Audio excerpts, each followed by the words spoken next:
Hello everyone. तो आज दूसरे पार्ट में पॉलिनोमियल का हम लोग स्टार्ट करने वाले हैं। पहले पार्ट में मैंने आप लोगों को पॉलिनोमियल का डेफिनेशन, उसके टाइप्स और जीरोज कैसे फाइंड करते हैं उसके बारे में बात किया था। फिर उसके बाद ग्राफ जो ज्योमेट्रिकल मीनिंग होती है उसके बारे में मैंने बात किया था। आज हम लोग जो आप पॉलिनोमियल तो वैसे कितने टाइप के होते हैं, linear, quadratic, cubic, by quadratic. लेकिन हम लोगों को जो अपने सिलेबस में पढ़ना है वो क्वाड्रेटिक के बारे में ज़्यादा पढ़ना है और क्यूबिक के बारे में थोड़ा सा पढ़ना है। तो आज हम लोग क्वाड्रेटिक का पूरा डिटेल में देखेंगे और क्वाड्रेटिक के रूट्स और उसके कोफिशिएंट के बीच में कैसा रिलेशन होता है, कैसे उसको निकालते हैं और उसके बेसिस पर बहुत अच्छे अच्छे सवाल बनते हैं। उन सारे क्वेश्चंस को हम लोग देखेंगे। तो एक और रिक्वेस्ट है आप लोगों से कि भाई आप सभी लोग वीडियो देखते हैं, कम से कम उसे लाइक कीजिए, चैनल सब्सक्राइब कीजिए। बहुत सारे लोग वीडियो देखते हैं लेकिन सब्सक्राइब नहीं किए अभी तक, वीडियो को लाइक नहीं करते हैं। और वीडियो पूरा देखा करें। ये भी एक ज़रूरी है कि आप वीडियो पूरा देखेंगे तभी आपको कुछ समझ में आएगा, वरना आप ठीक तरीके से समझ नहीं पाएंगे। मेरे पढ़ाने का तरीका ऐसा है कि आप शुरू से लास्ट तक जब पढ़ेंगे तो ये मेरी गारंटी है कि आप जिस भी चैप्टर को शुरू से लेकर लास्ट तक पढ़ लेंगे उसके बाद 1% की भी कमी उसमें नहीं रहेगी। और उसके बाद सिर्फ आपको प्रैक्टिस ही प्रैक्टिस करना है। कंसेप्ट रिलेटेड तो आपको कोई प्रॉब्लम रहेगी नहीं। मैं खुद यहाँ से इतने सारे क्वेश्चन करवा दूंगा कि मैक्सिमम टाइप्स के क्वेश्चन तो आपके ऐसे ही हो जाएंगे। उसके बाद भी आपको जिस बुक को भी प्रीफर करना है उस बुक को प्रीफर कीजिए और बहुत सारे क्वेश्चंस लगाइए। और हमारे साथ डाउट क्लास में जुड़िए। संडे को हम लोग डाउट क्लास लेते हैं, उसमें जो आपको डाउट हो वो पूछिए, नो प्रॉब्लम। तो चैनल को सब्सक्राइब जरूर कर लीजिएगा, ठीक है। और वीडियो को लाइक कीजिए, थोड़ा हमें भी अच्छा लगे कि हाँ भाई इतने लोग वीडियो देख रहे हैं, अच्छा लग रहा है कि नहीं लग रहा आपको। आपकी क्या व्यक्तिगत राय रहती है वो भी हम लोगों को थोड़ा बहुत बताइए। ओके, चलिए तो शुरू करते हैं हम लोग आज का अपना लेक्चर। और आज हम लोगों को स्टार्ट करना है जीरोज के और कोफिशिएंट्स के बीच में रिलेशन। ठीक है, आज आप लोग भी देख ही लिए होंगे कि मैं रिकॉर्ड कैसे करता हूँ। ओके, ठीक है। तो हम लोग टॉपिक जो पढ़ने वाले हैं आज ये है relation between zeros and coefficients of a polynomial. मान लीजिए लेट अल्फा एंड बीटा, हमने मान लिया alpha and beta are zeros. Zeros को और हम लोग क्या बोलते हैं, रूट्स ऑफ अ पॉलिनोमियल। साथ में लिखते चलिएगा सब कुछ। Polynomial p x equal to a x square plus b x plus c, जहां पे क्या होता है, ए की वैल्यू जीरो नहीं हो सकती। इससे अच्छा है कि आप लोग ये याद रखिए कि हाईएस्ट पावर के साथ लगा हुआ रियल नंबर की वैल्यू जीरो नहीं हो सकती। ये सबसे अच्छा तरीका है याद करने का। बात दोनों सेम है लेकिन ये ज्यादा अच्छा लगता है कहने में और यही सबसे बेटर वे है। तो अगर अल्फा और बीटा इस क्वाड्रेटिक के, ये क्वाड्रेटिक पॉलिनोमियल है ना, क्या है ये क्वाड्रेटिक पॉलिनोमियल है। तो अगर अल्फा और बीटा रूट्स हैं इस क्वाड्रेटिक पॉलिनोमियल के, तो क्या क्या अभी तक हम लोग सीख चुके हैं, अभी तक मैं बात कर रहा हूं, ठीक है। अभी तक हम लोग ये सीख चुके हैं कि अगर अल्फा और बीटा इसके रूट्स होते हैं तो हम यहां से ये बात कह सकते हैं कि अगर x की जगह हम अल्फा रखेंगे, यानी कि जितनी भी वैल्यू है x वहां अल्फा रखो, जहां जहां भी x है वहां क्या रखो, अल्फा रखो। अब अल्फा की वैल्यू कोई भी रियल नंबर हो सकती है, पॉजिटिव, निगेटिव, और 1/2, 1/4, 1/7, 7/3, कुछ भी हो, अंडर रूट में हो, कुछ भी हो, कोई भी रियल नंबर हो। जब उसको हम ये रखेंगे, ये सब कुछ करेंगे तो हमें रिजल्ट में जीरो ही आएगा, ठीक है। वैसे ही सेम अगर हम बीटा रखेंगे इस पॉलिनोमियल में और सभी x की जगह हमने बीटा रखा तो भी हमें रिजल्ट 0 मिलेगा। ये बात हम लोग सीख चुके हैं, ठीक है। अच्छा, 9th क्लास में आपने एक और चीज सीखी थी, factor theorem and remainder theorem, ठीक है। मैं उसको आगे भी एक बार बताऊंगा, लेकिन यहां पे उसका हम लोग थोड़ा सा यूज करते हैं। देखिएगा, x इक्वल टू अल्फा जब हमने रखा and x equal to beta हमने रखा, तो हमने पाया कि हमारा पॉलिनोमियल इक्वल टू 0 हो जा रहा है। यही तो हमने देखा, x equal to alpha and x equal to beta पे हमने ये देखा कि हमारा पॉलिनोमियल जो है वो क्या हो जा रहा है, 0 हो जा रहा है। ओके, ये बात हमने देखी।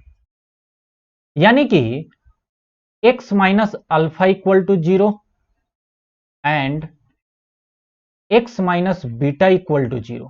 हमने अब क्या किया, अल्फा को हम इधर लेकर चले गए, वैसे ही सेम बीटा को हम इधर लेकर चले गए। तो x minus alpha equal to 0 and x minus beta equal to 0, ये कहलाते हैं इस पॉलिनोमियल के फैक्टर, ठीक है। तो x minus alpha and x minus beta are factors of polynomial px, जिस भी पॉलिनोमियल की हम बात कर रहे हैं। फैक्टर का मतलब क्या होता है, आप लोगों ने पहले पढ़ा होगा। फैक्टर का मतलब क्या होता है, फैक्टर का मतलब होता है कि अगर हमने x माइनस अल्फा से डिवाइड किया इस px को, ठीक है, x माइनस अल्फा से अगर हमने डिवाइड किया इस पॉलिनोमियल को, तो यहां पर कुछ आएगा, कुछ क्वेसेंट आएगा, ठीक है। यहां पे कुछ क्वेसेंट आएगा और एट द लास्ट रिमाइंडर हमारा 0 हो जाएगा।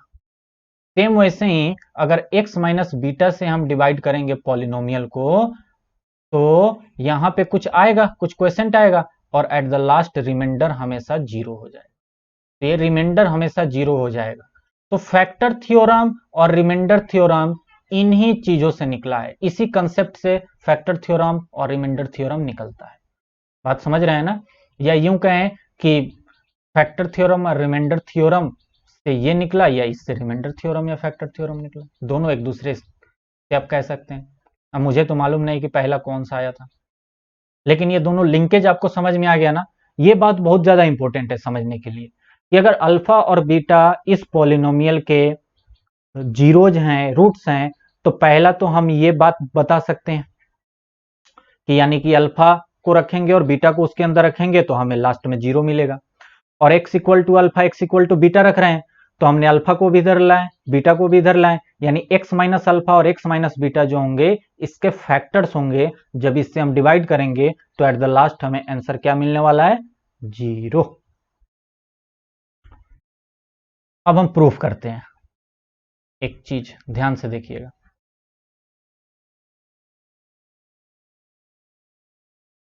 ए x square plus b x plus c, ये हमारा कोई क्वाड्रेटिक पॉलिनोमियल है। इसको हम लोग ऐसे लिख सकते हैं ना, कोई भी कांस्टेंट के, ये के है, कोई भी कांस्टेंट के into x minus alpha into x minus beta. क्योंकि किसी भी पॉलिनोमियल को जब हम फैक्टर करते हैं और उसके बाद जब उसको लेकर आते हैं, तो आप ध्यान से देखते होंगे लास्ट में ऐसे ही आता है। पिछली बार भी आप लोगों ने किया था। अच्छा, और जब इसी को हम सब मल्टीप्लाई डिवाइड करते हैं तो ये कुछ ऐसे बन जाता है, x square minus alpha plus beta into x. मतलब हम एक बार एक्स को एक्स माइनस अल्फा से मल्टीप्लाई किए और माइनस अल्फा को एक्स माइनस बीटा से मल्टीप्लाई किए, और दोनों को जब हमने कलेक्ट किया तो हमें ये चीज मिल गई। चाहे तो आप यहाँ पे वो स्टेप लिख लीजिएगा, ठीक है। यहाँ पे वो स्टेप लिख लीजिएगा कि एक बार हमने x को x माइनस बीटा से मल्टीप्लाई किया और एक बार माइनस अल्फा को इससे मल्टीप्लाई किया। Okay,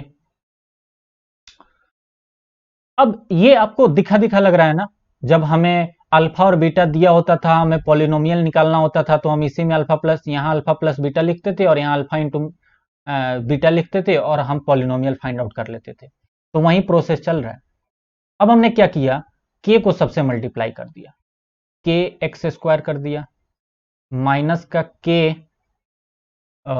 alpha plus beta into x कर दिया, और प्लस का के अल्फा इंटू बीटा कर दिया। ये चीज हमने यहां पर कर दी। अब आप बताइएगा हमें, अब इसको आप कंपेयर कीजिए इस चीज से, कंपेयर कीजिएगा जरा बहुत ध्यान से। इस a x square b x plus c को इस इक्वेशन के साथ कंपेयर कीजिए। क्या दिख रहा है आपको? क्या आपको दिख रहा है कि नहीं कि ए जो है वो के के बराबर है?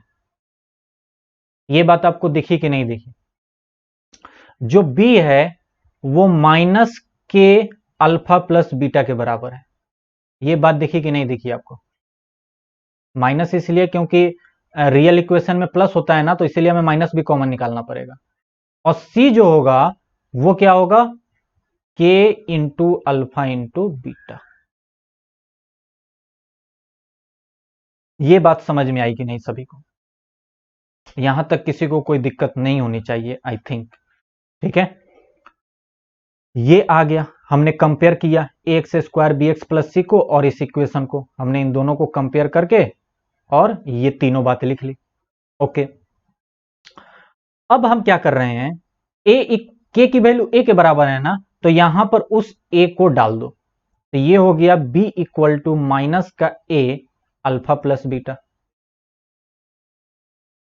तो यानी अल्फा प्लस बीटा जो है वो किसके बराबर आ गया, बी अपॉन माइनस ए। और माइनस चूंकि नीचे लिखते नहीं है ऊपर लिखते हैं, यानी कि यहां से आपको दिख गया कि अल्फा प्लस बीटा जो है वो किसके बराबर आ गया, माइनस का B by A.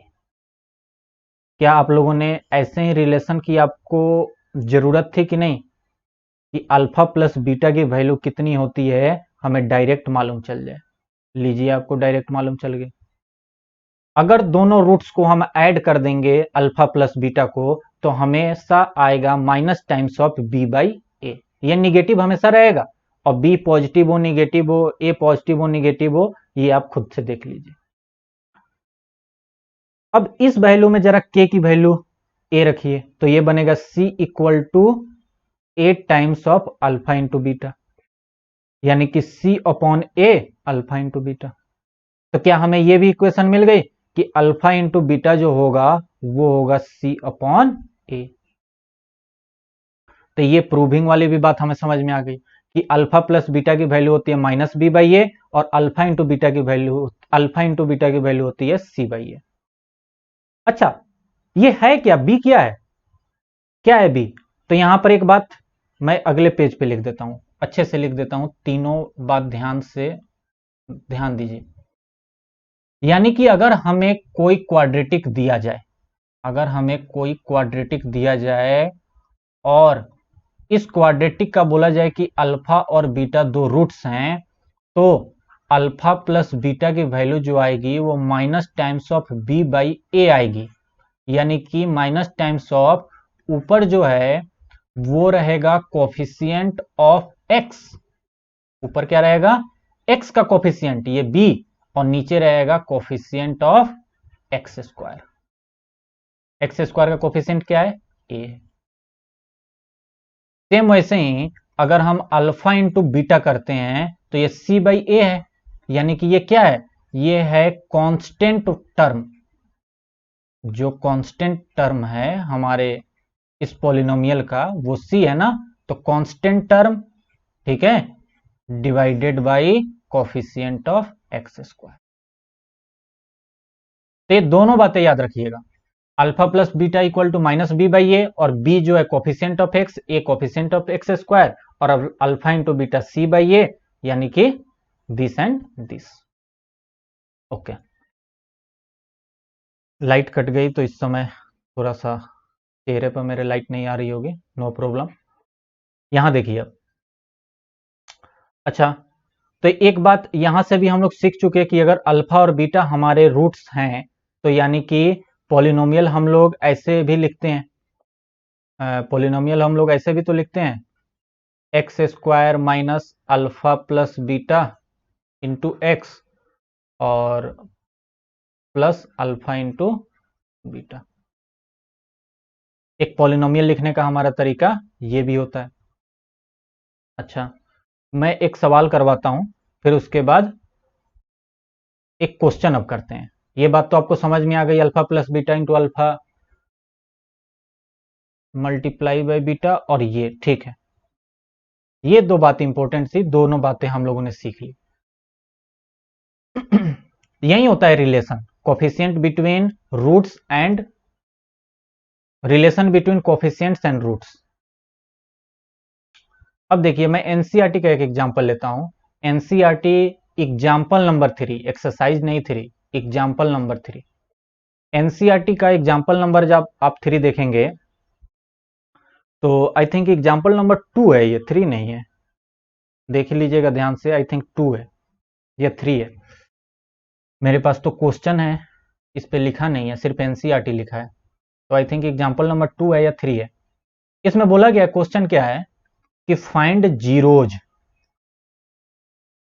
Of x square plus 7x plus 10। ठीक है, इसके जीरोज फाइंड करने हैं और वेरीफाई करना है हमें अपना रिलेशन, वेरीफाई रिलेशन। कौन सा रिलेशन हमें वेरीफाई करना है? वही कांस्टेंट टर्म और सॉरी कोफिशिएंट और रूट्स के बीच का जो रिलेशन हमने निकाला है उसको वेरीफाई करना है। चलिए सवाल सॉल्व करते हैं।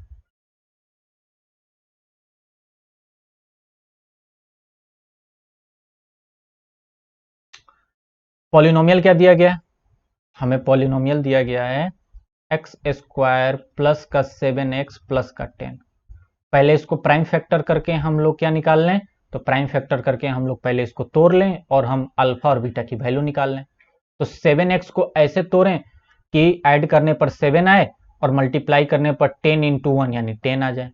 तो क्या करें?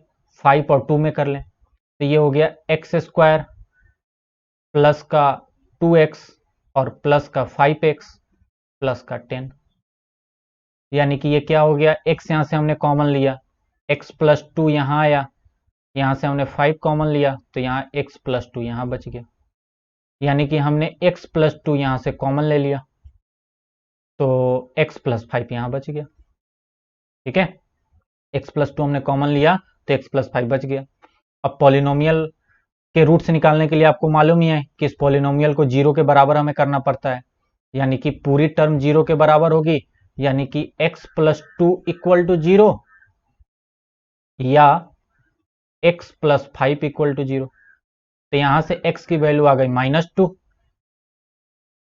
या यहां से x की वैल्यू आ गई -5। इतना तो आप लोग क्लास 9th में भी जानते थे, मैंने भी एक बार बता ही दिया, और ये आपको करना है। तो आपको ऐसे ही निकालते आना है और उसके बाद क्या करना है कि ये रूट्स आपको निकाल लेने हैं, x इक्वल टू -2 और x इक्वल टू -5, यानी यही है अल्फा। अल्फा की वैल्यू कितनी हो गई?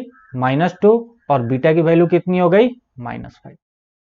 अब क्या करना है, हमें देखना है कि क्या हमने सही किया है कि नहीं। तो बताइए, ये जो लिखा गया है इसको जब हम a x square plus b x plus c से कंपेयर करेंगे तो ए की वैल्यू क्या 1 दिख रही है आपको? क्या बी की वैल्यू 7 दिख रही है? क्या सी की वैल्यू आपको 10 दिख रही है? बिल्कुल, ये सी जो है वो 10 के बराबर है। तो ये सी की वैल्यू 10 के बराबर हो गई और अल्फा की वैल्यू -2 और बीटा की वैल्यू -7। तो वेरीफाई करते हैं, अल्फा प्लस बीटा आप लोग यहां इसे लिखेंगे, verify that sum of the roots alpha plus beta equal to -2 plus -5, that will be equal to minus का 7,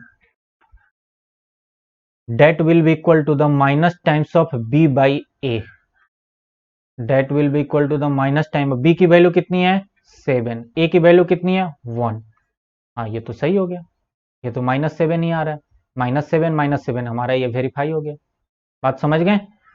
वैसे ही मल्टीप्लाई को अगर हमें वेरीफाई करना हो तो कैसे करेंगे? अल्फा इंटू बीटा, अल्फा की वैल्यू कितनी है? -2 और बीटा की वैल्यू कितनी है? -7। ये कितना हो गया? 14। ये कितना हो गया भाई 14। तो बताइए जब ये 5 है ना, मेरा भी दिमाग पता नहीं कहाँ चल रहा है। तो 5 इंटू 2 ये 10 हो गया, ये क्या हो गया 10 हो गया। तो -5 और -2 मल्टीप्लाई हो गए प्लस का 10, माइनस माइनस प्लस होता है। और अल्फा इंटू बीटा किसके बराबर होता है C/A। तो C देखिए कितना है, C है आपका 10 और A कितना है 1, ये भी 10 के बराबर है। तो यानी कि ये हमारा वेरीफाई हो गया, यानी कि हमने जो जीरोज निकाला है वो सही निकाला है। तो अगर कोई लंबा क्वेश्चन है, कोई बड़ा क्वेश्चन है, कॉम्प्लिकेटेड है, तो आप जब उसके रूट्स निकालेंगे ना, तो अल्फा प्लस बीटा और अल्फा इंटू बीटा आप थोड़ा सा रफ में करके देख लीजिएगा। अगर वेरीफाई हो रहा है यानी कि आपने जो रूट्स निकाले हैं वो सही है। तो रूट्स को वेरीफाई करने का भी एक तरीका है, एग्जाम में आपको श्योरिटी हो जाएगी कि हमने जो रूट्स निकाले हैं वो सही निकाले हैं। ठीक है ना। एक क्वेश्चन और देखते हैं। ये क्वेश्चन भी एनसीईआरटी का है। ठीक है, तो एनसीईआरटी का शायद ये एग्जाम्पल नंबर 3 है। देखिए इस बार जो हमें इक्वेशन दी गई है वो दी गई है x² - 3 और इसको हमें वेरीफाई करना है। इसके पहले रूट्स निकालने हैं और इसको वेरीफाई करना है। तो यानी कि पॉलिनोमियल हमें दिया गया है x² - 3। क्या करें, इसको क्या करें बताइए। ये तो बहुत सिंपल दिख रहा है, इसको हमें उस तरीके से तोड़ने की जरूरत ही नहीं है। ये आप इसको ऐसे लिख लीजिए x² माइनस √3 का होल स्क्वायर। अब क्या ये आपके a² माइनस b² जैसा बन गया, जिसका रिजल्ट होता था a plus B into A minus B.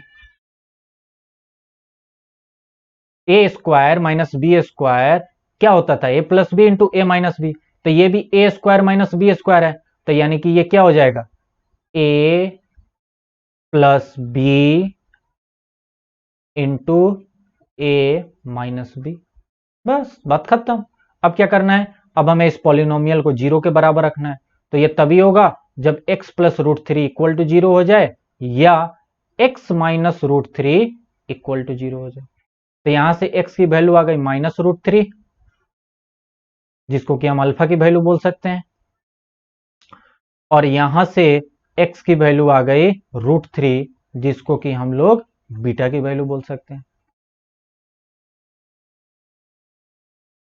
क्या हो गया आज मुझे भाई, मैं इतना गलत सलत लिख क्यों रहा हूं। बीटा की वैल्यू +3। तो अल्फा इक्वल टू माइनस का √3 और बीटा इक्वल टू √3। अब चलिए इसको वेरीफाई कर लेते हैं कि ये बात सही है कि नहीं, जो हमने रूट्स निकाले हैं वो सही है कि नहीं। तो वेरीफाई करने के लिए हम क्या करेंगे, अल्फा प्लस बीटा करेंगे। तो बताइए अल्फा प्लस बीटा करेंगे तो अल्फा की वैल्यू कितनी है -√3 और बीटा की वैल्यू √3, ये तो 0 आ गया। अच्छा, तो अल्फा प्लस बीटा माइनस का b/a होता है ना, क्या ये 0 आ रहा है, देखते हैं देखते हैं। ये रहा आपका इक्वेशन मेन, यही मेन इक्वेशन है ना। इसको जरा कंपेयर कीजिए, ax² plus bx plus c। तो a² वाला टर्म तो है और a की वैल्यू 1 है, लेकिन bx का टर्म है ही नहीं इसमें। तो यानी कि b की वैल्यू 0 रही होगी। और c का वैल्यू कितना है, c का वैल्यू है आपका -3। c का वैल्यू कितना है -3 और x वाला टर्म नहीं है, यानी कि b की वैल्यू 0 रही होगी। तो यानी कि ऊपर क्या है 0, नीचे क्या है 1, तो फाइनली इसका रिजल्ट आना है 0। तो यानी कि ये हमारा प्लस में तो सम ऑफ द रूट्स तो वेरीफाई हो गया। अब मल्टीप्लाई का देखते हैं, अल्फा इंटू बीटा क्या होता है c/a। c की वैल्यू कितनी है -3, a की वैल्यू 1, यानी ओवरऑल आया -3। कि अल्फा इंटू बीटा हम जब कर रहे हैं यानी कि √3 मल्टीप्लाई बाई -√3, तो ये कितना आएगा, तो हम जानते हैं √3 इंटू √3 3 हो जाएगा, और ये माइनस ऐसा ही रहेगा क्योंकि ये प्लस में और ये माइनस में है तो माइनस रहेगा, और √3 इंटू √3 3 हो जाएगा। तो ये भी हमारा वेरीफाई हो गया, यानी कि हमने जो रूट्स निकाले हैं वो हमारा सही है। तो ऐसे ही करके आपको रूट्स निकालने हैं और वेरीफाई करने हैं। आपको वेरीफाई करने के लिए सवाल में ना बोला जाए तो भी आप अपने सेफ्टी के लिए एक बार वेरीफाई जरूर कर लें, 1 मिनट लगेगा। इसको वेरीफाई करने में, ताकि इससे ये हो जाएगा कि एग्जाम में अब आपको पक्का हो जाएगा कि हाँ, हमने जो रूट निकाले हैं वो गलत नहीं निकाले हैं। कई बार प्लस माइनस के चक्कर में हो जाता है गलती, तो एक बार इसको वेरीफाई कर लीजिएगा। अच्छा, एक क्वेश्चन है, मान के चलिए क्वेश्चन ऐसे लिखा गया है कि find the zeros of this polynomial 6x² -3 -7x and verify this. तो सबसे पहला तो काम ये कीजिए कि इसको अच्छे से लिख लीजिए। अच्छे से कैसे? इसको लिखिए 6x² माइनस का 7x और माइनस का 3। ये आपको गुमराह किया गया है, ठीक है ना। ये अच्छा तरीका हुआ लिखने का। और फिर उसके बाद जैसे मैंने बताया वैसे आप कर लीजिए। तो अगर टर्म्स को इधर उधर लिखा गया है तो सबसे पहले तो आप टर्म्स को सही से लिख लीजिए और उसके बाद सवाल को सॉल्व कर लीजिए। ओके, एक क्वेश्चन देखिए, अगर मान के चलिए ऐसे आ गया, इसको बोला गया कि इसके रूट्स निकालो और इसको वेरीफाई करो, तो ये तो बहुत इजी है। क्यों? क्योंकि हमने 4 कॉमन लिया, एक x कॉमन लिया, यहां पर एक x बचा और यहां पर 2 बचा। अभी अब कोई पॉलिनोमियल हो रहा होगा, ठीक है, तो हम क्या करेंगे, अब इस पॉलिनोमियल को इक्वल टू 0 करेंगे। तो यानी कि या तो 4x इक्वल टू 0 होगा, या मतलब कि और x प्लस 2 इक्वल टू 0 होगा। तो यानी कि यहां से x की वैल्यू 0 हो जाएगी, क्योंकि 0 डिवाइडेड बाई 4 क्या हो जाएगा, 0 ही हो जाएगा, या x इक्वल टू -2 हो जाएगा। क्या बात समझ में आ गई? इसका ग्राफ कैसे बनेगा बता सकते हैं आप हमें? इसका ग्राफ कैसे बनेगा? इसका ग्राफ मैं बनाकर दिखाता हूं, देखिए। कटोरी बनेगी, कटोरी का मुंह ऊपर की तरफ खुला रहेगा। क्यों? क्योंकि एक्स स्क्वायर के साथ जो टर्म जुड़ा हुआ है वो क्या है, वो पॉजिटिव है, तो इसीलिए कटोरी का मुंह ऊपर खुला रहेगा। एक x इक्वल टू 0 मतलब एक बार यहां कट करेगा और एक बार ये जो है x इक्वल टू -2 यानी कि एक बार यहां कट करेगा। तो यानी कि इसकी जो ग्राफ बनेगी वो ऐसे बनेगी, x इक्वल टू -2 और ये x इक्वल टू 0, और ऐसे ग्राफ इसकी बनेगी, ठीक है ना। अब ये वाला जो पोर्शन है ये कितना नीचे जाएगा ये आपके सिलेबस का पार्ट नहीं है, मैं आपको एट द लास्ट एक्स्ट्रा में ये पढ़ा दूंगा, लेकिन अभी आपके सिलेबस का पार्ट नहीं है कि ये वाला पोर्शन कितना नीचे जाएगा, कहां तक जाएगा, ठीक है ना, ये आपको बाद में पढ़ाया जाएगा। ग्राफ आपको समझ में आया कि ये कटोरी ऊपर की तरफ क्यों खुली है? क्योंकि 4 एक पॉजिटिव नंबर है। मैंने बताया था कि ए पॉजिटिव होगा तो ऊपर की तरफ मुंह खोलिए, ए निगेटिव होगा तो नीचे की तरफ मुंह खोलिए। और कहां कहां पर कट करेंगे ये दोनों कटोरियां एक्स एक्सिस को, तो जो उसके रूट्स होंगे वहां वहां कट करेंगे। तो इसके रूट्स x इक्वल टू 0 है तो x इक्वल टू 0 पर इसने कट किया, और x इक्वल टू -2 है तो x इक्वल टू -2 पे इसने कट किया। अब आई थिंक ये बात समझ में आपको आ गई होगी, ग्राफ बनाने में भी कोई दिक्कत नहीं जाएगी। अब मैं कुछ 2-3 अच्छे अच्छे सवाल आपको करवाता हूं। देखिए, एक सवाल मैं आपको करवा रहा हूं जो कि प्रीवियस ईयर में आया हुआ है, 2008 में आया हुआ है, 2014 में आया हुआ है, ठीक है। सेम सवाल है, बस उसको करने के लिए बच्चे इसलिए घबरा जाते हैं क्योंकि थोड़ा सा इक्वेशन उठपटांग सा दिया रहता है। ऑब्टेन जीरोज, फिर से हमें जीरोज निकालने हैं किसके, √3x² माइनस का 8x प्लस का 4√3 एंड वेरीफाई। वही रिलेशन वेरीफाई करना है, वेरीफाई द रिलेशन, ठीक है। ओके, क्या करें क्या करें? सबसे पहले हमारे पास px क्या दिया गया है बताइए? हमें दिया गया है √3x² माइनस का 8x प्लस का 4√3। तो पहले तो हम जीरोज निकालें, और जीरोज कैसे निकालते हैं, तो हम बीच वाले को ऐसे तोड़ते हैं कि उसको ऐड करें तो इतना ही आए, और मल्टीप्लाई करें तो √3 मल्टीप्लाई बाई 4√3 के बराबर आ जाए। अच्छा, तो √3 और 4√3 को मल्टीप्लाई करने पर कितना आएगा, तो √3 इंटू √3 ये तो 3 हो गया, और इंटू 4 यानी 4 इंटू 3 यानी 12 हमें लाना है। यानी ऐड करने पर -8 आना चाहिए और मल्टीप्लाई करने पर 12 आना चाहिए। ऐसे टर्म हमको यहां पे सोचना है।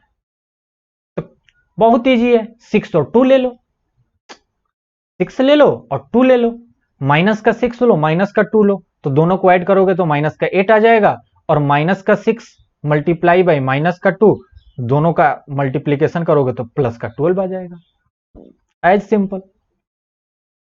पता नहीं इस सवाल में बच्चों को क्यों प्रॉब्लम होती है, हर साल मैंने देखा है बच्चों को प्रॉब्लम होती है। ठीक है, तो 6 और 2 किधर लिखें, तो यहां पर 6 लिखना ज्यादा अच्छा रहेगा। ठीक है, क्योंकि 3 के साथ 6 का कॉमन निकाला जा सकेगा, और 2 लिखना अच्छा यहां रहेगा क्योंकि 4 के साथ इसका कॉमन निकाला जा सकेगा, प्लस का 4√3। यहां तक किसी को कोई दिक्कत आई थिंक नहीं होनी चाहिए। मैंने 6x और 2x क्यों लिया, ये बात समझ में आ गई होगी। ठीक है, अब कॉमन क्या निकालें, ये दूसरी बड़ी प्रॉब्लम, क्या कॉमन निकालें। तो देखिए, जो पहले दो टर्म होते हैं ना, उसमें से हम लोग हमेशा मैक्सिमम कॉमन निकालते हैं, जितना निकल जाए, जितना कॉमन निकल जाए उतना हम लोग कॉमन निकालते हैं, मैक्सिमम। बात समझ गए। वैसे भी लूटने वाले कहते हैं ना कि मतलब उतना पूरा लूट डालो, तो वैसे ही यहां से हम लोग पूरा लूट लूट डालेंगे।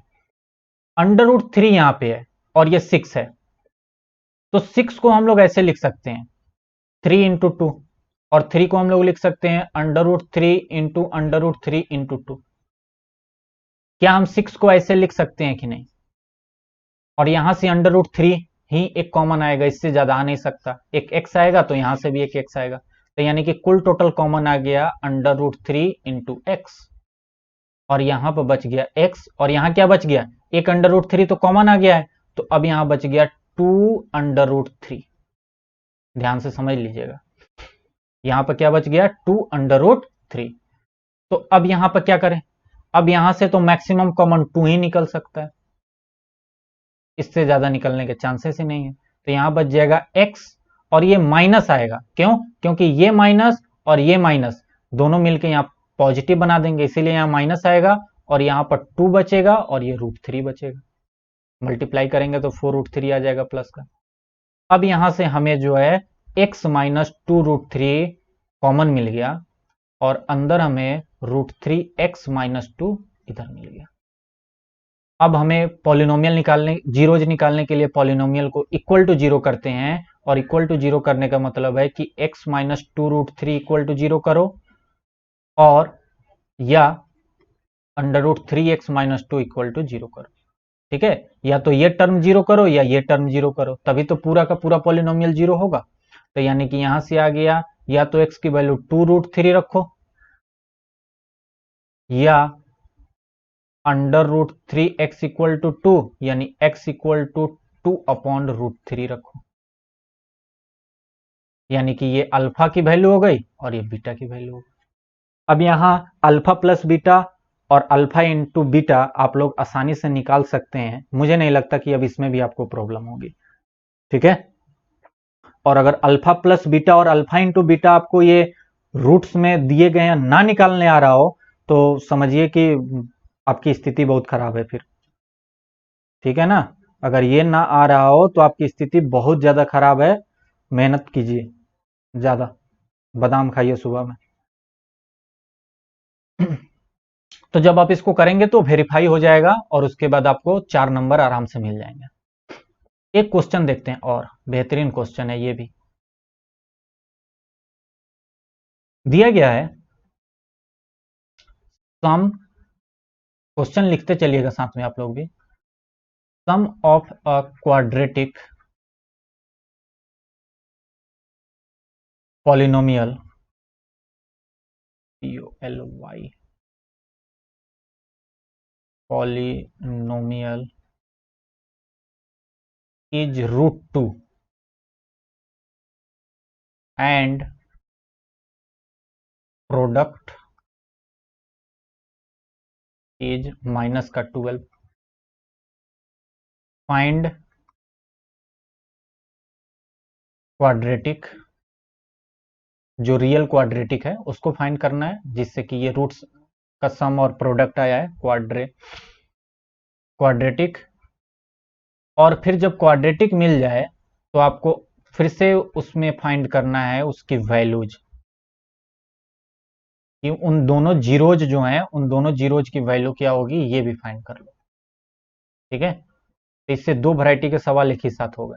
पहला वैरायटी के सवाल तो यहीं तक बनता है कि फाइंड क्वाड्रेटिक, एक सवाल तो ऐसा ही बन सकता है। और दूसरा बन सकता है कि पॉलिनोमियल सम दिया गया है, दो रूट्स का प्रोडक्ट दिया गया है दो रूट्स का, और पूछा जाए कि बताओ अब वो दोनों रूट्स क्या होंगे। तो दोनों रूट्स निकालने के लिए पहले आपको क्वाड्रेटिक बनाना ही पड़ेगा, उसके बाद ही आप दोनों रूट्स निकाल सकते हैं। क्या दिया गया हमें सवाल में? हमें सवाल में दिया गया है कि क्वाड्रेटिक पॉलिनोमियल का जो सम है, sum of a roots of quadratic polynomial, sum of roots, यहां रूट्स लिखिए, sum of roots of a quadratic polynomial, of a quadratic polynomial, language में थोड़ी सी मिस्टेक है, sum of roots of a quadratic polynomial is root two. ठीक है, एक quadratic polynomial के रूट्स का सम जो है वो रूट टू है और प्रोडक्ट -12 है। तो क्वाड्रेटिक पॉलिनोमियल बताइए क्या होगा, और हमें वैल्यूज बताइए कि उन दोनों वैल्यूज क्या होंगे जीरोज के, उस दोनों रूट्स के वैल्यूज क्या होंगे हमें ये भी बताइए। ठीक है, तो हमने मान लिया कि अल्फा एंड बीटा, अल्फा और बीटा आर जीरोज या रूट्स, जीरोज या रूट्स ऑफ पॉलिनोमियल, पॉलिनोमियल यानी क्वाड्रेटिक की मैं बात कर रहा हूं, क्वाड्रेटिक पॉलिनोमियल आप लोग लिख सकते हैं। तो let alpha and beta are zeros of quadratic polynomial या गिवन पॉलिनोमियल या सिर्फ पॉलिनोमियल। तो हमें गिवन क्या है, जब हमने अल्फा और बीटा रूट्स मान लिए तो हमें गिवन यही है ना कि अल्फा प्लस बीटा की वैल्यू ये रूट टू है, एंड अल्फा इंटू बीटा की वैल्यू -12 है। अल्फा प्लस बीटा की वैल्यू √2 है और अल्फा इंटू बीटा की वैल्यू -12 है। तो पॉलिनोमियल निकालना तो हमारे लिए बहुत आसान काम है, पॉलिनोमियल निकालना तो बहुत आसान काम है भाई। तो पॉलिनोमियल जो px निकलेगा वो क्या निकल जाएगा, px निकलेगा, हम जानते हैं कि एक्स स्क्वायर माइनस, यहाँ अल्फा प्लस बीटा का सम रखते हैं x के साथ और यहाँ अल्फा इंटू बीटा का वैल्यू रखते हैं, तो यानी कि x square minus alpha plus beta कितना है √2x, और अल्फा इंटू बीटा -12 है तो ये प्लस भी निगेटिव हो जाएगा और ये हो जाएगा -12। तो क्या पॉलिनोमियल हमने निकाल लिया कि एक्स स्क्वायर माइनस √2x -12 होगा। अब पॉलिनोमियल निकाल लिया, एक टाइप का सवाल यहां कंप्लीट हो गया। अब दूसरा हमसे यह भी पूछा गया है कि इसका वैल्यूज भी बताओ क्या होगा, तो चलिए हम वैल्यूज बता देते हैं। अब इसको हमें क्या करना होगा, ब्रेक करना होगा। चलिए मैं नेक्स्ट पेज पे ब्रेक करता हूं, यहां तक कोई दिक्कत नहीं होनी चाहिए। पॉलिनोमियल क्या आया है, x square minus √2x -12, x square minus √2x -12, ये हमें पॉलिनोमियल आया। क्या करें, फिर से अंडर रूट वाली चीज आई और बच्चों को प्रॉब्लम आती है। √2 को हमें ऐसे डिवाइड करना है कि जब हम ऐड करें तो √2 आए, माइनस √2 आए, और जब मल्टीप्लाई करें तो माइनस का 1 एक्स के साथ, सॉरी प्लस का 1 एक्स के साथ है और माइनस का 12 इसके साथ है, यानी मल्टीप्लाई करने पर माइनस का 12 है।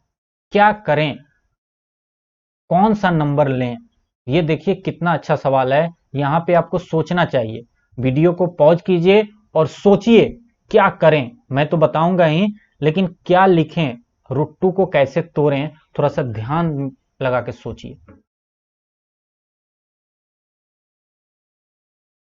अब देखिए मैं बता रहा हूं सोचना कैसे है। देखिए मैथ्स यही है, मैथ्स आपको क्या करता है, मैथ्स आपको आपके ब्रेन की एक्सरसाइज करवाता है कि आप सोचेंगे कैसे, कैसे आप सोच, आपकी थिंकिंग है, ठीक है ना, ये आपके दिमाग की एक्सरसाइज करवाता है। और इसीलिए सारे कंपटीशन एग्जाम्स में मैथ्स जरूर पूछा जाता है। शायद ही एक दो कंपटीशन एग्जाम होंगे जहां मैथ नहीं पूछा जाता होगा, जैसे कि मेडिकल हो गया, लेकिन तब भी फिजिक्स में खूब सारा मैथ उसमें भरा पड़ा रहता है। और कुछ ही होंगे जिसमें मैथ्स नहीं चलता, बाकी कुछ भी आप A to Z जितने सारे भी एग्जाम्स होते हैं उसमें मैथ्स जरूर होता है, और इसीलिए होता है ताकि वो चेक करते हैं कि आपके पास मेंटल एबिलिटी है कि नहीं, आईक्यू लेवल आपके पास है कि नहीं, क्योंकि काम करने के लिए इसी चीज की जरूरत होती है। जब आप किसी ऑफिस में किसी कंपनी में काम करते हैं तो वहां पे ये सवाल सॉल्व नहीं करवाए जाते आपसे कि इसके रूट से निकालो, क्वाड्रेटिक क्या होता है बता दो, ये क्या होता है बता दो। वहां आपसे रियल काम करवाया जाता है, और वो रियल काम वही आदमी अच्छे से कर पाता है जिसका आईक्यू लेवल अच्छा हो, जिसकी मेंटल एबिलिटी अच्छी हो, जिसकी थिंकिंग लेवल अच्छी हो। वो अच्छा काम करेगा, अच्छा प्रोजेक्ट देगा और हमेशा अपग्रेड होता रहेगा। ठीक है ना? तो इसीलिए एजुकेशन क्या है, एजुकेशन का लोग मतलब समझ लेते हैं कि नंबर उठा लो, 98% 95% नंबर आ गए, मैं एजुकेटेड हूं। नहीं भैया, आप एजुकेटेड नहीं है, आपने डिग्री हासिल की है। ऑफ कोर्स अगर 98% आया है तो उसके दिमाग में पूरा तो होगा नहीं, कुछ ना कुछ तो होगा ही, लेकिन वो अगर रट कर आया है, तोते की तरह रट कर आपने लाया है, तो वो बेकार है। आपने अपने आईक्यू लेवल और अपने मेंटल एबिलिटी के दम पर वो लाया है। आपके पास है इतनी पावर कि आपने एक छोटे से कंसेप्ट को सीखा और उस कंसेप्ट का यूज करके आप डिफरेंट डिफरेंट टाइप के सवाल सॉल्व कर लेते हैं, तो समझिए कि आप रियल एजुकेशन गेन कर रहे हैं। ठीक है ना? आज के समय में स्थिति ऐसी है कि बड़े बड़े एग्जाम्स, आईएएस का एग्जाम भी लोग पूरा का पूरा सिलेबस रट डालते हैं, पढ़ डालते हैं, और आईएएस के एग्जाम भी क्लियर कर लेते हैं। और जब वो रियल ग्राउंड पे उतरते हैं तो वहां पे प्रॉब्लम्स को फेस करने में उनको बहुत प्रॉब्लम होती है। तो इसीलिए प्रॉब्लम्स को फेस कीजिए, प्रॉब्लम सामने आए समय दीजिए, 10 मिनट 15 मिनट नहीं सॉल्व हुआ, 5 मिनट का ब्रेक लीजिए, थोड़ा घूमिए टहलिए और पानी वानी पीजिए, थोड़ी देर के बाद फिर बैठिए, देखिएगा आपसे सवाल सॉल्व हो जाएगा। ये एक बहुत अच्छा ट्रिक होता है, मैंने अपने लाइफ में इसको बहुत इस्तेमाल किया। नहीं सवाल सॉल्व हो रहा, थोड़ा सा घूम फिर लीजिए, थोड़ा माइंड फ्रेश कीजिए, बात उत कीजिए, और उसके बाद आइए फिर सवाल को सॉल्व कीजिए, फिर से सवाल को पढ़िए, हो सकता है आपने पढ़ने में ही गड़बड़ की हो, उसके बाद आपसे सवाल ऑटोमेटिकली सॉल्व हो ही जाएगा। बहुत सारे तत्व ज्ञान हो गए यहाँ पे, कुछ लोग बोर हो गए होंगे। चलिए, √2 को हमें प्राइम फैक्टर करना है कि हमें 12 लाना है मल्टीप्लाई करके, और ऐड करने पर माइनस का √2 लाना है। तो एक बात तो क्लियर है कि जो हम फैक्टर करेंगे उसमें √2 का टर्म जरूर होना चाहिए, और वो जब √2 है तो दूसरे √2 से मल्टीप्लाई होगा तो टोटल ये 2 बन जाएंगे ना। यानी अब हमें सिर्फ 6 लाना है कहीं से, कि हम 6 ला दें और इस 2 से मल्टीप्लाई कर दें ताकि हमें कुल टोटल 12 मिल जाए। मैं कैसे अप्रोच कर रहा हूं ध्यान दीजिएगा, मैं बोल रहा हूं कि इस √2 को तो हमें लाना ही होगा ना, √2 तो हमें लाना ही है, तो यानी कि दो टर्म बनेंगे तो दोनों टर्म में √2 आएंगे ही आएंगे, तो इन दोनों का मल्टीप्लाई करने पर 2 तो आएगा ही आएगा। अब हमें 6 और लाना है ताकि ये 6 मल्टीप्लाई बाई 2 12 हो जाए, क्योंकि हमें मल्टीप्लाई करके 12 लाना है। तो ये 6 को अब हमें ऐसे तोड़ना है कि यहां माइनस का 1 √2 आए। ये एक्चुअल में लिखा क्या गया है, यही तो लिखा गया है, हम 1 मल्टीप्लाई बाई √2x माइनस 12 भी तो लिख सकते हैं इसको। तो इस 6 को अब क्या कीजिए, 3 और 2 में ब्रेक कर लीजिए। तो एक को प्लस में रख, 3 को माइनस में रख लीजिए और 2 को प्लस में रख लीजिए। तो जब आप ऐड करेंगे तो एक निगेटिव का यहां ज्यादा बच जाएगा जो कि हमें जरूरत है, और पॉजिटिव एक रखेंगे तो माइनस इंटू प्लस हमें माइनस मिलेगा, जो कि हमें -12 लाना है। ठीक है ना? आप कैसे सोचे ये तो मुझे नहीं पता, लेकिन जो मैंने बताया है ये तरीका फॉलो कीजिएगा, आपसे सवाल कभी गलत नहीं होगा। तो क्या करें इसको, x² और माइनस का 3 √2 तो रहेगा ही रहेगा और x आएगा, और प्लस का 2 √2 इंटू एक्स आएगा, और यहां माइनस का 12 आएगा ही आएगा। क्या कॉमन निकल सकता है मैक्सिमम, यहां तो 1 ही है, तो यानी कि x के अलावा और कुछ भी यहां से मैक्सिमम कॉमन नहीं निकल रहा, तो x आएगा और यहां पर 3 √2 आएगा। यहां पे कॉमन मैक्सिमम क्या निकल सकता है, यहाँ पे मैक्सिमम कॉमन क्या निकल सकता है, ये भी एक अच्छा सवाल है। कई लोग यहाँ पर मैक्सिमम कॉमन 2 ही निकालेंगे, जबकि 12 का अगर हम करें तो 2 कर सकते हैं। जो 6 बचा है इसमें से भी अभी √2 तो कॉमन हम निकाल सकते हैं ना। ये देखिए, ये कुल टोटल मिला के 6 हो गया कि नहीं हो गया? ये कुल टोटल मिला के 6 हो गया। √2 इंटू √2 2 और इंटू 3 6 हो गया ना। तो 2√2 पूरा का पूरा कॉमन निकल जाएगा यहाँ से। तो 2√2 हमने पूरा का पूरा कॉमन निकाल लिया। यहाँ x बचा और यहाँ पर क्या बच गया आप बताइए? 2√2 जब कॉमन निकल गया, ये चीज कॉमन निकल गया, तो ये क्या बचा? √2 इंटू 3, यानी कि 3 इंटू √2। 3 पहले लिख लेते हैं, √2 बाद में लिख लेते हैं। क्या बात समझ में आई कि नहीं? x माइनस 3√2 ये बाहर की तरफ आ गया, मतलब कि ये सब दोनों में से कॉमन निकल गया, और यहां पर बच गया x प्लस 2√2। तो बताइए रूट्स क्या निकल गए हमें? तो हमें एक रूट मिला x इक्वल टू 3√2 और दूसरा रूट मिला x इक्वल टू -2। ये हमें दो रूट्स मिल गए अल्फा और बीटा की वैल्यू। अब दोनों को जब आप ऐड करेंगे तो आप देखेंगे कि √2 मिलेगा ही मिलेगा, क्योंकि ये 3√2 है और माइनस का √2 है, तो ये यहाँ पर √2 मिलेगा। और जब मल्टीप्लाई करेंगे तो 3 मल्टीप्लाई बाई 2 6 और √2 मल्टीप्लाई बाई √2 2, यानी कि 6 इंटू 2 12, और नेगेटिव है तो माइनस का 12। क्या माइनस का 12 हमारा मल्टीप्लीकेशन है? बिल्कुल है। तो ये सवाल जो है, ये सवाल आपको एनटीएससी में पूछा जा सकता है या बोर्ड में भी पूछा जा सकता है, ठीक है ना। ओलंपियाड वाले भी पूछ सकते हैं, क्योंकि इसमें थोड़ी सी झंझट तो है ही इस सवाल को सॉल्व करने में। तो ये चीज सवाल आपसे पूछा जा सकता है, अच्छा क्वेश्चन है ये। और इस तरह की रूट वाली जो चीजें हैं ना, उससे रिलेटेड सवाल आप सॉल्व कीजिएगा, ठीक है ना। कोई भी बुक फॉलो करते होंगे आप, उसमें अगर हो तो ऐसे सवाल सॉल्व जरूर कीजिएगा। अब आप लोग एनसीईआरटी का एक्सरसाइज 2.2 आराम से लगा सकते हैं, और उसमें क्यूबिक सवाल को छोड़ के बाकी आप लोग लगा सकते हैं। क्यूबिक वाले अगर होंगे तो मैं एक बार देख लेता हूं, ठीक है, वेट कीजिएगा। ये आपका रहा पॉलिनोमियल दूसरा चैप्टर 2.2। नहीं, क्यूबिक वाले तो हैं ही नहीं। आपको जीरोज निकालने हैं और वेरीफाई करना है। पहला क्वेश्चन आराम से आप सारे सवाल कर लोगे, और दूसरा क्वेश्चन है जिसमें कि सम दिया गया है और प्रोडक्ट दिया गया है, आपको पॉलिनोमियल फाइंड करना है, वो भी आप आराम से कर लोगे। दोनों सवाल, यानी कि एक्सरसाइज 2.2 हमारा कंप्लीट हो गया। हाँ, अब ये जरूर होगा कि इसमें कोई ऐसा सवाल हो जो कि थोड़ा सा उटपटांग लिखा हो, आपको वहां प्रॉब्लम जरूर आ सकती है।